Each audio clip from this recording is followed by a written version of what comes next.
Okay, welcome to Rara After Hours. If you're a regular here, you know this channel is usually me losing my mind over BL novels and crying about fictional men because they are hot. And we will get back to that. We absolutely will because that is my livelihood at this point. But every once in a while, I want to do something different, something that sits a little heavier, something that requires me to actually sit down, do research, think carefully, and then say something that is probably going to make at least half of you close this tab. This is that. Rara After Hours is where I step outside the books and talk about other things that I really, really care about: music, industry, culture, life. This stuff that does not fit neatly into a novel review but deserves a conversation anyway.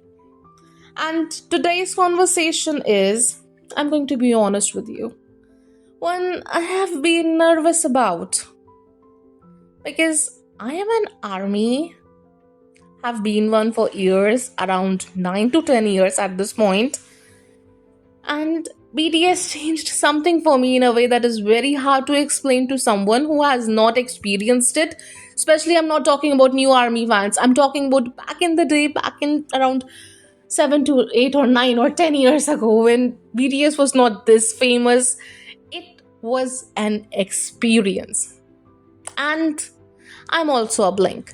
I have been a Blink for as long as I've been an army. I love these two. I watched Ddu-Du Ddu-Du and Fake Love together. I fall in love with these two groups together. So yeah, I love these four women. I think they are exceptional. I have streamed their music. I have watched every single episode of their life. I have watched their shows. I have watched their YouTube channels. I genuinely care about them. So, when I tell you that I'm about to talk about what I'm about to talk about is something that made me really uncomfortable, I need you to understand that discomfort is coming from someone who has loved both sides of this conversation. I'm not here to start a war, I'm not here to drag Blackpink, and I'm not here to pit the two fandoms against each other for views because this is not a views channel, guys. I am here because I read something, or well, I observed something, to be very honest. It was an analysis, 8 years of documented release dates, verified resources, and yeah, it made me think. And I think you should think about it too. So let's talk about it. And to the comment section that is already typing, I see you, I love you. Please, please, please finish the video before you come for me. That's all I ask. Okay, before we get into any of the controversial stuff, I need to establish some ground. Because this conversation gets muddy real fast when people skip over the history. K-pop did not start with BTS. Underline this. I want to be clear, very clear that because it matters for everything that comes after. PSY's Gangnam Style in around 2011 becomes, no, it was 2012, becomes the first YouTube video to hit 1 billion views.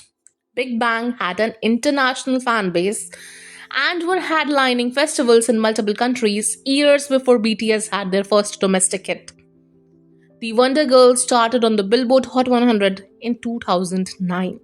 These things happened. These people built real things. Now, what BTS did, and this is the specific, accurate claim, is take what existed and sustain it, scale it, turn K-pop's occasional international movement into a permanent global conversation that is still accelerating, still growing, still pulling a new audience every single month. By the time Blackpink debuted in August 2016, and I want to hold that date, pin it down, BTS had spent 3 years building something that the K-pop industry had genuinely never seen before: an organic international fan base, built without Western label backing, built without an English language pivot, built through social media, emotional honesty, sheer volume of content, and a fan relationship that felt personal in a way the industry had not yet standardized. ARMY did not just stream music, Army ran fan translation networks, Army ran Twitter trends in countries where most people don't even speak Korean. Army turned Western music press and Western entertainment infrastructure towards K pop in a sustained, durable way.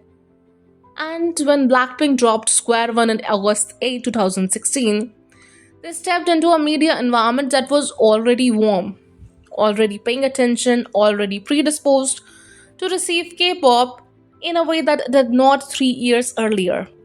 YG Entertainment, one of the most sophisticated labels in Korean music, understood exactly what they were stepping into. They launched Blackpink with a completely different formula: luxury aesthetics, minimal output, maximum visual impact. But they launched that formula into a climate that BTS and ARMY had spent years building. That is the foundation. Everything else sits on top of it. Okay, so this is the part that made me put my phone down when I first read it. And I'm going to walk you through the release dates, and I need you to stay with me because I know it sounds boring. But they're not boring dates. These are okay, so just stay with me. 2018 May. BTS releases Fake Love from Love Yourself Tier. They perform at the Billboard Music Awards, one of the earliest and most high profile performances by a K pop act at a major American award show. The album breaks K pop order records. Every K pop outlet in the world is active and covering this moment. 4 weeks later, June 15th, 2018, Blackpink releases Ddu-Du Ddu-Du. Now, Ddu-Du Ddu-Du, oh my god, I'm so sorry. It is a certified monument. It became the first K-pop group MV to reach 2 billion views on YouTube. I am not disputing that. That is real. This song has a legacy. It's so good. But it was released 4 weeks into BTS' biggest global movement of that year, into a media environment where every outlet that covers K-pop was already running at full capacity because of BTS. And it walked straight into that window. Is that a coincidence? Maybe. Keep listening. Now, 2019, April 4th, Blackpink releases Kill This Love. 1 week later, April 12th, BTS drops Boy With Luv featuring Halsey from Map of the Soul Persona. The album had received 2.68 million pre-orders in its first 5 days. The pre-release media cycle for that comeback was enormous. And the day of the drop, April 12th, BTS was performing on Saturday Night Live. Their debut as SNL musical guests, a mainstream American television milestone for K-pop. Kill This Love came out 1 week before all of that. In K-pop, the week before a major comeback is when the pre-release media attention is at its peak. Fan coverage is maximum, non-K-pop outlets are primed and paying attention. And Blackpink released Kill This Love directly into the center of that window. And then on April 12th, the day Boy With Luv dropped, the day BTS was on SNL, Blackpink performed at Coachella. I need you to sit with that for a second. Kill This Love briefly held the record for fastest K-pop MV to reach 100 million YouTube views. 7 days later, Boy With Luv reclaimed it. The two groups were trading the same record back and forth within a single week while sharing every headline. 1 week before the biggest BTS comeback of 2019, Coachella, on the same day as Boy With Luv. The analysis I read call this procession placement. And I have been trying to come up with a better description, and I cannot. I generally cannot. 2020, June 26th. This one requires some nuance, so pay attention. BTS releases the music video for Stay Gold on June 26th. Blackpink releases the music video for How You Like That on June 26th, same day. And this gets cited constantly as the most dramatic clash between the two groups. But here is the honest context that the analysis is very careful to include. Stay Gold was the lead single from BTS' fourth Japanese studio album. It was made for the Japanese market. It was tied to a Japanese TV program. And its promotional footprint was pointing towards Japan. It was not a Korean comeback. How You Like That was Blackpink's major Korean comeback after a year of inactivity, the opening move towards their first full Korean studio album. These were not equivalent releases on the same playing field, I know that. So the June 26th overlap is real, but it is the least compelling entry in this pattern. What is more interesting about How You Like That is what it did in terms of record of that day, and specifically whose record it broke to do it. How You Like That accumulated 86.3 million views in the first 24 hours. It earned 3 Guinness World Records on that day. Most viewed YouTube video in 24 hours, most viewed music video on YouTube in 24 hours, most viewed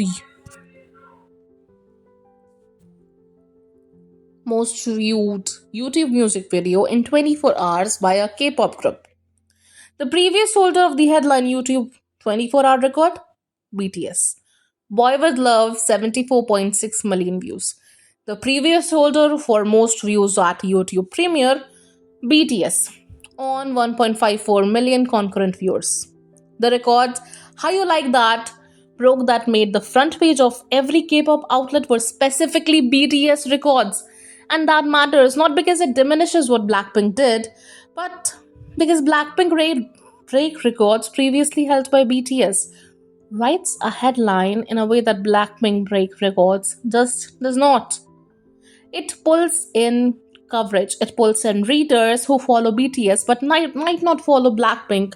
It creates a rivalry that narrates, you know, benefits on one side of the comparison more than the other.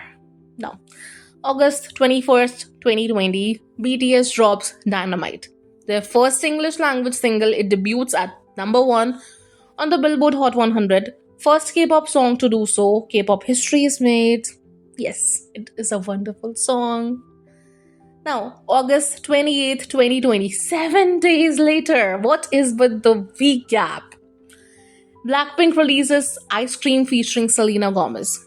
Ice Cream peaked at number 13 on the Billboard Hot 100, the highest chart position by a female K-pop act at that time, and it released into a week where every mainstream music outlet, every casual listener who had just been introduced to K-pop through Dynamite's historic debut, and every entertainment editor was already actively covering K-pop. 7 days after that context was created, Blackpink stepped into it. Now, 2022. By August 2022, BTS had announced a transition towards solo activities. Military service was approaching. The group was not promoting as a unit. A globally cultivated K-pop audience, hundreds of millions of people who had been taught how to stream, how to buy albums, how to attend concerts at a scale the genre had never seen, had no primary content source from the act. Blackpink released Pink Venom on August 19th, 2022. Born Pink followed on September 16th. Born Pink debuted at number 1 on the Billboard 200, the first Korean group album to do so. Congrats. The Born Pink World Tour became the highest grossing concert tour by a female act and by an Asian act in history. These are real achievements. I am not arguing otherwise, but the audience infrastructure that made those numbers possible, the infrastructure of mainstream Western fans who knew how to engage with K-pop at that level, was built and maintained by BTS over nearly a decade. And in August 2022, the infrastructure was sitting there with no primary subject, and Blackpink released their most commercially ambitious project into that moment. Okay, so the present timeline. February 27th, 2026, Blackpink releases the Deadline EP, 3 weeks before BTS' full group comeback following the completion of military service. One of the most anticipated K-pop moments in history. Deadline received mixed critical reception. NPR Music noted the album's lack of coherence and flagged that the predominantly English language tracklist left Jisoo, who speaks English, least comfortably among the four, largely peripheral to her own group's comeback. And for the first time, the strategy of releasing into the BTS orbit, which had worked so well in 2018, 19, and 20, produces a complicated result. because the execution of the release itself was disputed. And the moment it was positioned against was too large to benefit from in the usual way. 8 years, 1 week before, same day, 7 days after, into an absence, 3 weeks before a historic return. That is the pattern. Those are the dates. They are all verified. They are all public records. Go Google it. Okay. So here is where I want to step back from the timeline entirely because there is a critique of Blackpink's situation that is actually more important than the scheduling pattern, and it is the critique of YG Entertainment, not the members, in 10 years of existence.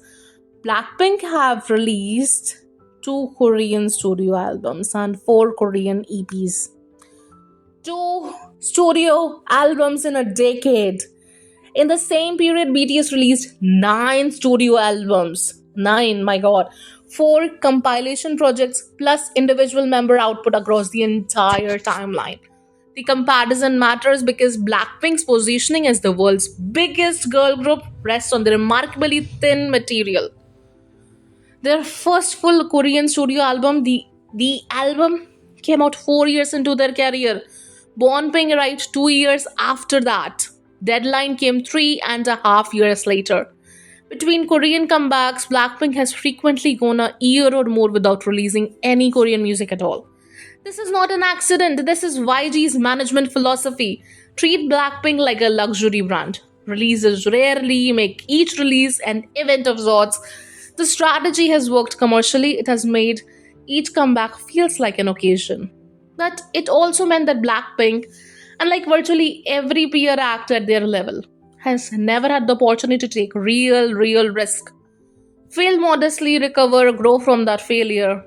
BTS, my lovely precious seven waves, has spent years doing exactly that. Albums that divided army, concepts that confused people, pivots that nobody saw coming. They had the freedom to be wrong sometimes. That freedom is how artists develop. Like, people are nowadays forgetting BTS's roots and confusing ARIRANG with something like, what is happening with now? Okay, I'm going off track. Now, Blackpink has never been given that freedom, and after 10 years, we still honestly do not fully know who Blackpink is beyond the image YG built for them. And then there is the producer situation.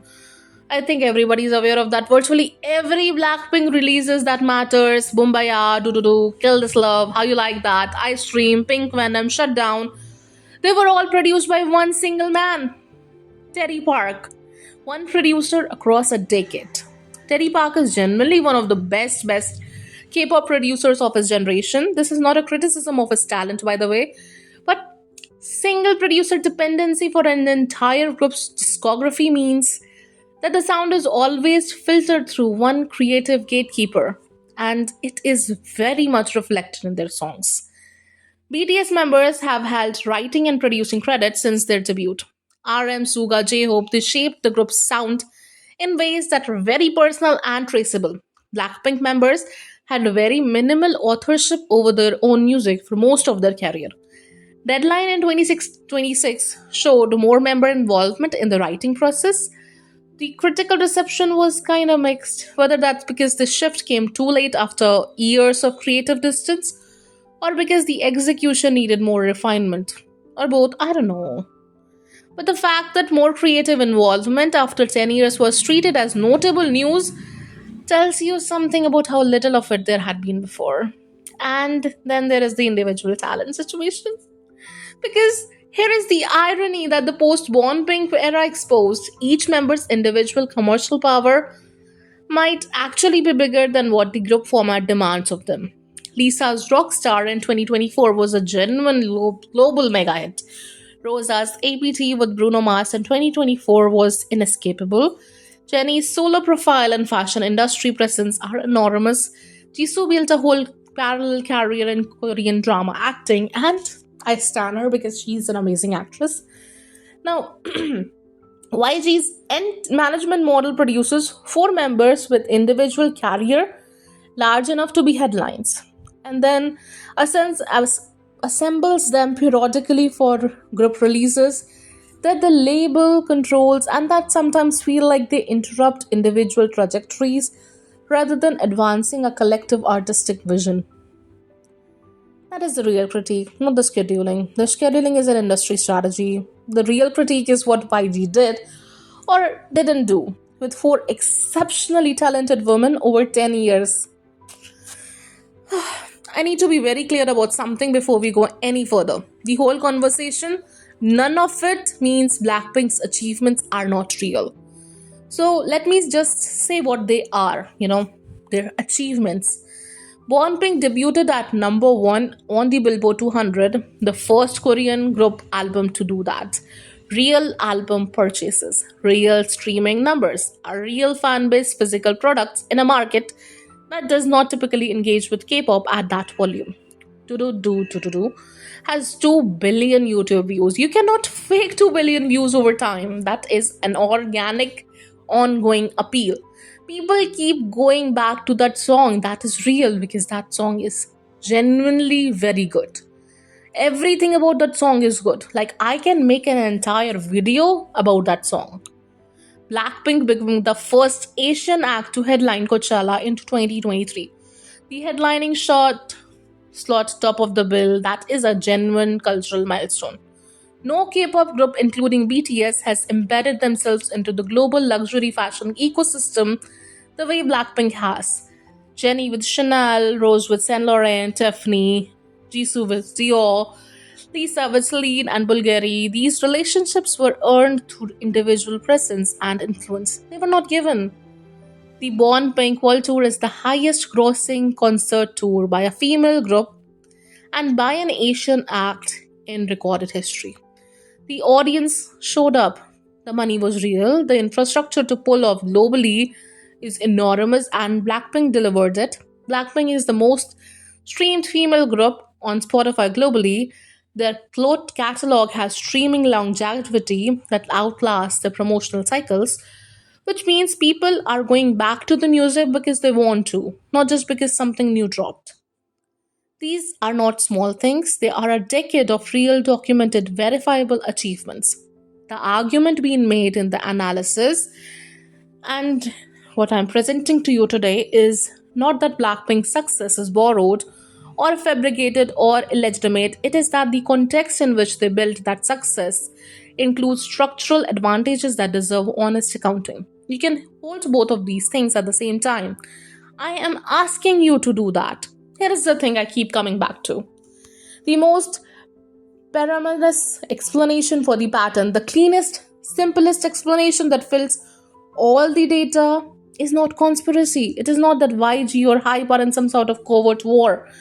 It's just competitive market logic. When your competitor creates an audience, you position your product to capture some of that audience attention. Right? This happens in every industry. Fashion brands release competing collectibles in the same season. Film studios schedule blockbusters against each other deliberately. Publishers drop competing books in the same week. It is standard. In K-pop, it just gets more personal because the fandoms are more personal. Because ARMY and Blink are not passive consumers, they are emotionally invested communities. So, what reads as a standard industry scheduling decision to a label executive reads as an act of aggression to a fan base. Now, YG has made no public statement about scheduling strategy in relation to BTS. No insider has confirmed it on record. What the evidence supports is a consistent pattern of outcomes. Blackpink releases landings in BTS's media orbit repeatedly across 8 years. Whether that is active, deliberate strategy or reactive market logic, releasing when K-pop attention is highest because K-pop attention is always highest when BTS releases, the functional result is the same. And the result has been largely good for Blackpink until now. Until deadline, until a release that had led actually weaker execution landed in proximity to a movement too systematic to benefit from. Like the pattern continued, the returns diminished, and maybe that tells us something about what happens when a strategy that has worked for years meets a moment that is simply too large to position against. Now, here is where I land in all of this. All of this data and all of that stuff. BTS built something real. They built the global infrastructure for K pop to exist at the scale it currently exists. That is not a debatable claim, it is a documented one. They did it through years of output, vulnerability, creative risk, and a fan base that showed up with everything they had. Because, my man, our seven waves, they always show up with everything they have got for us. Blackpink stepped into that world and built something real inside it. Their achievements are documented, their talent is undeniable, their individual members have proven, especially in the solo era.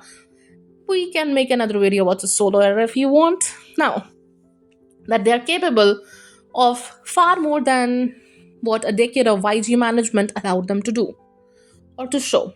And YG Entertainment, sophisticated, calculated, deliberate, spent 8 years making scheduling decisions that placed Blackpink within the orbit of the largest gravitational force in K pop. Now, whether it was by design or by market logic, the outcome was the same: consistent visibility, consistent benchmark comparisons, consistent framing as K pop's defining rivalry. That's the picture, the full picture. Not the version where Blackpink is a scheme and not the version where everything happened in a vacuum. The messy, complicated, industry shaped version where talented people exist inside systems that make decisions on their behalf, and those decisions have consequences that deserve to be named. As someone who is an army and a blink, this conversation was uncomfortable for me. And I think the discomfort is the point. Real analysis is supposed to make you sit with something, not tell you what to feel, but give you enough of the real picture that you can figure out what you think for yourself. This has been Rara After Hours, episode 1. Drop a comment, tell me what you actually think. Respectfully, because I will be reading them and I do not have the energy for a fandom war today or any day. I'm Rara, and I'll see you in the next one. Bye bye.